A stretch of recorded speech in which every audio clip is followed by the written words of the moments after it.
Hozirgi o'tkazmoqchi bo'lgan amaliyotimiz 1961-yilda tug'ilgan ayol bizga buyrak sohasidagi og'riqlar bilan murojaat qilgan. Tomografiya qilinganda bemorda ikkala buyragida tosh aniqlanyapti, sidik tosh kasalligi bilan. Mana bu yerda o'ng buyragida juda ham katta tosh aniqlanyapti, ikkita tosh va chap buyragida kichikroq tosh aniqlanyapti. Mana bu yerda o'ng buyrak jom sidik nayi segmentida torayma ham aniqlanyapti.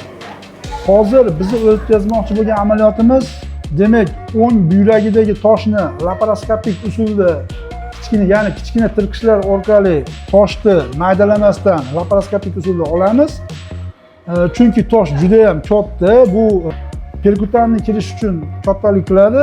Chap buyragidagi toshni esa bir vaqtning o'zida perkutan nefrolitotripsiya, ya'ni teri orqali endoskopik usul bilan toshni bartaraf qilamiz va o'ng siydik nayini Anderson Haysen bo'yicha buyrak jom siydik nayi segmentini plastika qilamiz.